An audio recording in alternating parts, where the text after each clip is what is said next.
Assalamualaikum warahmatullahi wabarakatuh. Perkenalkan, nama saya Maratu Sunaya, mahasiswa semester 5A dengan NIM 12405183.025, Prodi Manajemen Bisnis Syariah dari kelompok 1 mata kuliah Manajemen Pelanggan yang diampu oleh Bapak Denny Judiantoro MM. Pada video kali ini saya akan mempresentasikan tentang faktor yang mempengaruhi perilaku konsumen.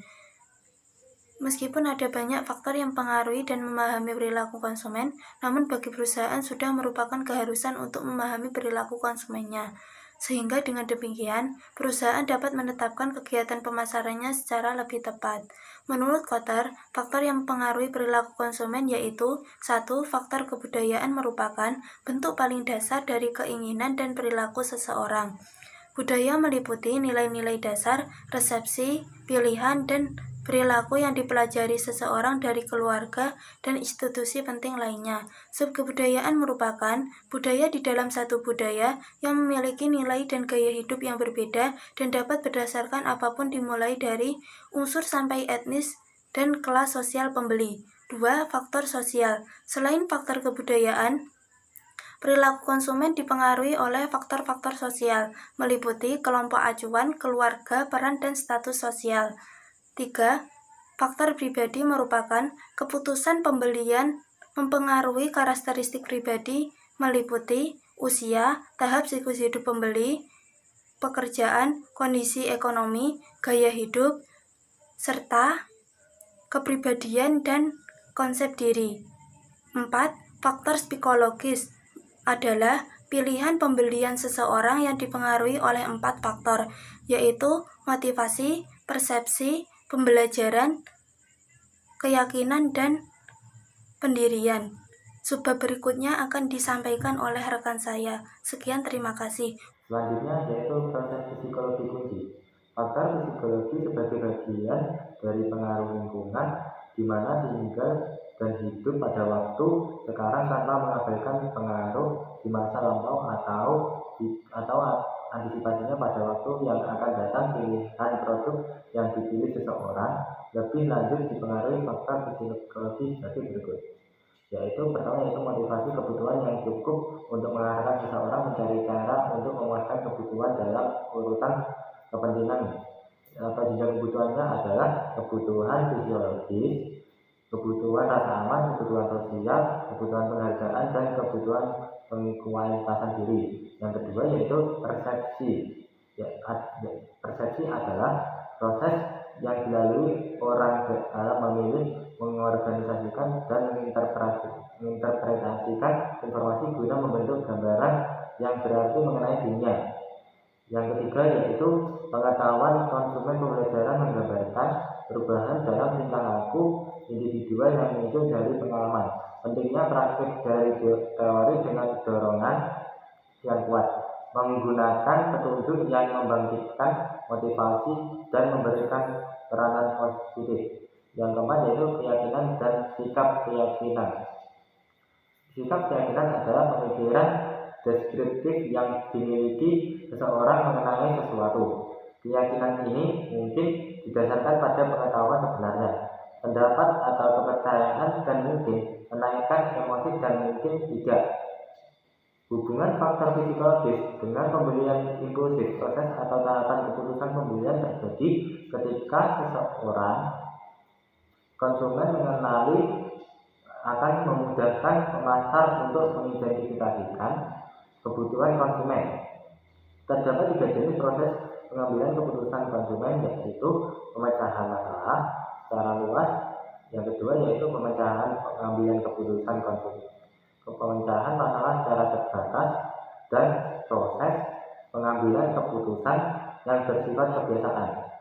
Psikologis konsumen merupakan perilaku konsumen yang didorong oleh jiwa mental dari konsumen itu sendiri untuk melakukan segala aktivitasnya.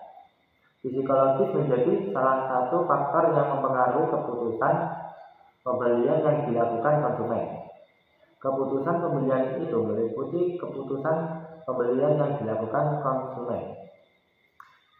Keputusan pembelian yang memiliki keputusan pembelian yang telah direncanakan maupun keputusan yang pembelian yang belum direncanakan. atau impulse buying. Seperti yang dijelaskan oleh Klotter dan Keller 2009, bahwa proses pemasaran dan lingkungan yang memasuki kesadaran konsumen dan sekelompok psikologis.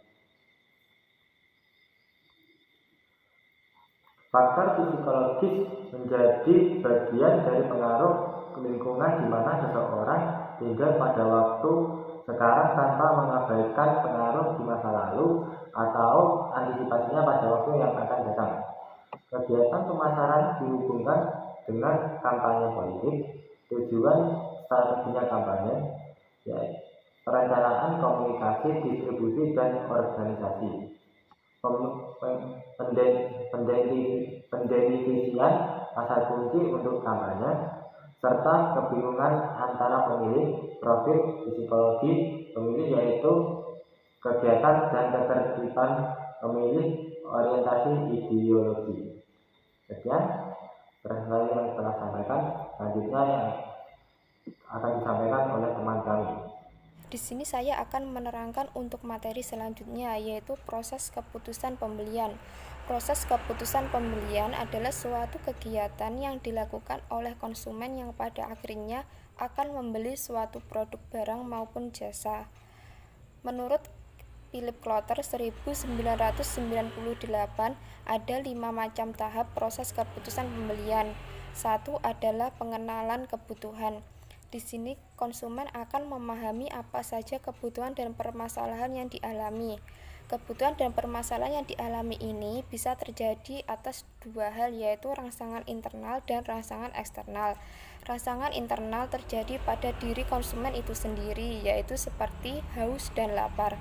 Kedua adalah rangsangan eksternal. Rangsangan eksternal ini bisa terjadi karena faktor-faktor dari luar. Semisal, apabila kita pergi jalan-jalan dan melihat orang memakai baju yang sangat bagus dan bermerek, pada saat itu kita bisa memikir bahwa kita ingin membeli baju seperti yang mereka pakai. Hal inilah yang dinamakan sebagai faktor rangsangan eksternal. Semua hal ini bisa menjadikan pendorong sebagai konsumen untuk membeli suatu produk barang maupun jasa yang terkait. Kedua adalah pencarian informasi. Konsumen akan melakukan pencarian informasi sebanyak-banyaknya dari beberapa sumber. Sumber ini bisa diperoleh dari iklan, web, situs, maupun lain sebagainya. Dan yang ketiga adalah evaluasi alternatif. Di sini konsumen akan membandingkan satu produk bermerek dengan satu produk bermerek lainnya. Evaluasi alternatif tergantung kondisi individu dan juga situasi pembelian. Mungkin bisa terjadi akibat insting dari konsumen itu sendiri maupun dari dorongan teman maupun keluarga. Maka dengan demikian adalah sebagai pemasar kita harus tahu bagaimana cara memahami dan peka terhadap konsumen mengenai kebutuhan apa saja yang diinginkan konsumen dan cara menarik konsumen agar segera membeli produk barang maupun jasa yang kita tawarkan. Terima kasih penjelasan dari saya. Untuk materi selanjutnya dan mengenai tahap selanjutnya akan disampaikan oleh rekan saya, yaitu Mbak Ella. Saya akan melanjutkan penjelasan dari Mbak Pinkan tadi tentang proses keputusan pembelian. Keputusan pembelian yang dilakukan oleh konsumen akan mencakup pertimbangan berbagai aspek. Pada umumnya, konsentrasi pemasaran lebih diarahkan pada keputusan tentang pemilihan alternatif terhadap suatu merek ataupun produk tertentu. Hal ini disebabkan strategi pemasaran seringkali dikembangkan bagi pencapaian target untuk merek produk tertentu. Walaupun demikian, ini bukan berarti bahwa keputusan pemilihan akan ditentukan oleh keputusan tentang merek individual saja. Harus juga diingat bahwa konsumen mengambil keputusan untuk membeli didasarkan atas proses. Sebagai salah satu contoh, yaitu tentang proses pengambilan keputusan konsumen terhadap produk iPhone di Bandung. Hasil penelitian dari sebuah jurnal yang dilakukan oleh Nina Maharani menyatakan bahwa proses pengambilan keputusan pembelian konsumen terhadap produk iPhone dengan menggunakan 5 tahap, yaitu pengenalan kebutuhan, pencarian informasi, evaluasi alternatif pembelian, dan perilaku setelah pembelian. Motivasi yang muncul dari diri masyarakat dalam menggunakan iPhone di daerah tersebut adalah karena sebagai alat komunikasi dan entertainment. Dalam tahap evaluasi kreatif, faktor utama dalam pembelian iPhone adalah status merek yang bisa dikatakan unggulan. Selain itu juga fitur baik dari segi foto, video, games, dan lain sebagainya. Jadi bisa dikatakan inilah yang mengikat minat masyarakat untuk menggunakannya. Mayoritas responden produk iPhone mengakui puas dalam menggunakan produk iPhone tersebut karena merek yang unggulan, harganya tinggi, juga fiturnya juga lengkap, dan ketidakpuasannya itu terletak pada banyak aplikasi berbayar di produk tersebut. Oke, terima kasih. Itu salah satu contoh yang ingin saya jelaskan. Selanjutnya materi akan dilanjutkan oleh Mbak Naila dan Mbak Hana. Terima kasih. Akan melanjutkan penjelasan dari materi yang sebelumnya, yaitu tentang pengambilan keputusan konsumen. Perilaku konsumen adalah bagaimana individu, kelompok, atau organisasi memilih, membeli, dan menggunakan suatu barang, jasa, ide, atau pengalaman untuk memuaskan kebutuhan dan keinginan dari orang lain. Dan proses pengambilan keputusan pembelian suatu barang atau jasa itu nantinya akan melibatkan beberapa pihak yang sesuai dengan perannya masing-masing. Setiadi 2003 menuturkan bahwa pengambilan keputusan konsumen itu juga bisa disebut sebagai pemecah masalah dikarenakan dalam pengambilan keputusan konsumen itu memiliki sasaran atau perilaku yang mana nantinya akan dilakukan untuk mencapai sasaran tersebut. Ada 3 tahap yang berbeda namun saling berkaitan antara satu dengan yang lainnya. Yang pertama tahap masukan atau input, yang kedua tahap proses, dan yang ketiga tahap keluaran atau output. Dan tahap yang pertama atau tahap masukan ini mempengaruhi pengenalan konsumen terhadap kebutuhan atas produk. Dan pada tahap ini ada 2 sumber informasi. Yang pertama usaha pemasaran perusahaan atau baur pemasaran perusahaan, dan yang kedua yaitu lingkungan sosial budaya, yaitu dari berbagai macam pengaruh non-komersial yang terdiri dari keluarga, teman, tetangga, kelas sosial, budaya, dan subbudaya.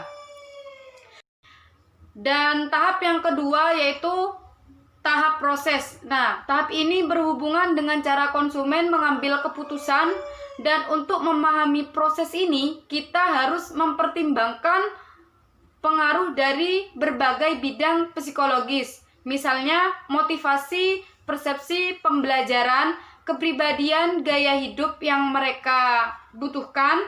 Dan yang ketiga itu tahap keluaran atau output. Nah, tahap ini pengambilan keputusan konsumen menyangkut 2 kegiatan, yaitu pasca pembelian yang berhubungan erat, yaitu perilaku pembelian dan penilaian pasca pembelian.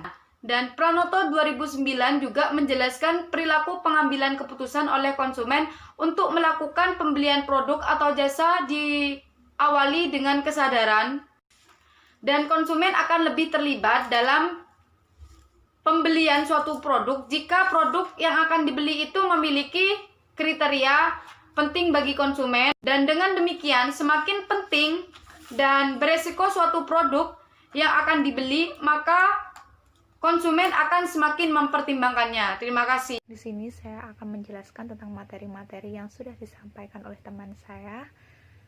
Yang akan saya sampaikan adalah tentang teori pengambilan keputusan konsumen. Di sini ada 5 teori pengambilan keputusan konsumen, yaitu pastinya tentang merek ya. Konsumen itu akan mencari informasi dan juga tentang merek tersebut. Misal ada merek A, merek B, merek C. Di situ pasti konsumen akan mencari informasi. Bagaimana sih merek tersebut dalam memproduksi produknya, dan juga banyak peminatnya nggak sih. Lalu untuk dengan harganya sendiri, pastinya ada harga, ada kualitas juga. Jadi konsumen itu pasti akan melakukan perbandingan, karena konsumen bisa saja jika menyukai produk tersebut, pastinya konsumen akan memakai produk tersebut dan membeli terus-menerus produk itu.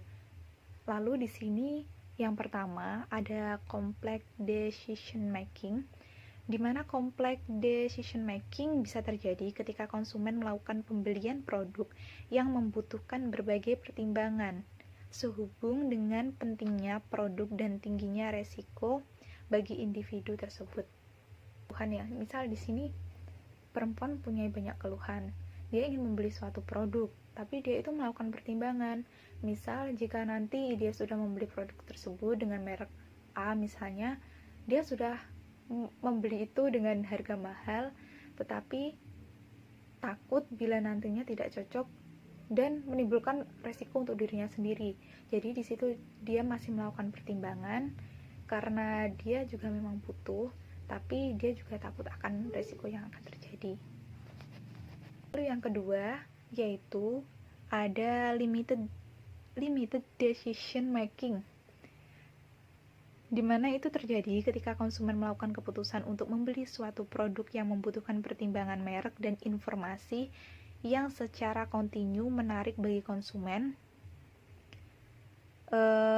Konsumen lain sering mengkonsumsi atau menggunakan produk tersebut. Proses pembuatan keputusan terbatas ini membutuhkan lebih sedikit informasi daripada complex decision making. Jadi kalau limited itu pasti lebih terbatas ya, beda sama yang tadi bahwa banyak orang yang memakai produk itu karena dia ingin. Jadi dia sudah tidak berpikir panjang lagi seperti yang A tadi ya, complex decision making. Kalau complex decision making ini dia itu seperti masih mencari tahu, masih bertanya-tanya kepada orang-orang lain di sekitarnya seperti itu. Kalau limited decision making ini dia ini lebih simpel, ketika dia mengetahui bahwa banyak orang memakai produk itu dan terlihat seperti cocok, dia akan membeli produk itu juga. Lalu di sini yang ketiga ada brand loyalty, di mana merupakan sikap loyal terhadap merek tertentu dan berdampak pada pembelian secara konsisten sepanjang waktu. Konsumen yang loyal terhadap merek tertentu akan melakukan pembelian merek tersebut dalam jangka panjang dan membutuhkan informasi yang relatif sedikit. Jadi misal orang tersebut suka atau konsumen tersebut suka terhadap produk A dengan merek A dengan harga yang sekian, ada juga yang merek B dengan harga yang sekian, tapi konsumen tersebut lebih memilih A walaupun si merek A itu harganya lebih mahal, karena konsumen yang brand loyalty ini dia itu lebih loyal, dia tidak memikir harga seberapa karena dia itu merasa nyaman dengan produk tersebut, dia suka dengan produk tersebut. Misal seperti dalam pakaian, walaupun pakaiannya itu harganya lebih mahal dari merek si B, dia suka produk itu karena mungkin kualitasnya bagus, kainnya tebal, lalu jahitannya rapi, sehingga konsumen merasa puas dan juga melakukan pembelian secara terus-menerus. Yang keempat di sini ada inertia. Inertia itu merupakan jenis produk antara lain seperti garam dapur, gula, deterjen, dan lain-lain, seperti kebutuhan rumah tangga. Jadi konsumen tidak perlu berpikir panjang untuk membeli garam dapur berdasarkan pengalamannya di masa lalu terhadap merek tertentu. Ini masih berubah tentang merek atau merek lain yang tersedia di toko. Proses ini kadang disebut dengan spurious loyalty, karena seakan-akan konsumen loyal terhadap merek garam tersebut. Namun ketika merek garam yang dimaksud tidak tersedia, konsumen akan dengan cepat beralih merek tanpa pikir panjang lagi. Konsumen membeli produk itu bukan karena loyalitas pada merek, tetapi keinginan untuk menghindari proses keputusan yang berbelit. Ini dapat saya simpulkan di poin yang keempat ini, konsumen itu tidak ingin terlalu lama untuk memilih suatu merek tersebut, karena ada misal dua jenis garam yang sama tadi ya, ada merek A sama merek B. Ketika dia biasanya memberi merek A ketika itu habis atau tidak ada di toko tersebut, konsumen tidak berpikir panjang seperti pada teori yang pertama tadi yang saya sampaikan. Dia langsung berpaling ke merek B karena menurut dia itu kegunaan atau fungsinya sama, tetapi walau dengan merek yang berbeda, akan tetap melengkapi seperti itu. Jadi yang terakhir adalah teori impulse purchasing. Tipe keputusan ini dikenal dengan keputusan pembelian tiba-tiba. Dikatakan demikian karena konsumen tidak membutuhkan banyak pertimbangan untuk melakukan pembelian. Proses keputusan dapat dilakukan dengan cepat, tapi harus menunggu pencarian informasi dan judgement tertentu untuk memilih produk. Menurut saya teori nomor 5 ini hampir sama kayak yang brand loyalty. Dia itu tidak mempunyai pikir panjang, tapi menurut saya di sini ini ketika dia mengetahui suatu produk tersebut, dia pasti akan seketika kayak mencari tahu tentang produk-produk lain, tapi tidak dengan waktu yang lama. Ketika dia tahu produk yang lain sih, produk A, B, C seperti ini, dengan tidak berpikir panjang, ternyata masih bagus produk si A, jadi dia langsung memilih produk A untuk dibelinya seperti itu.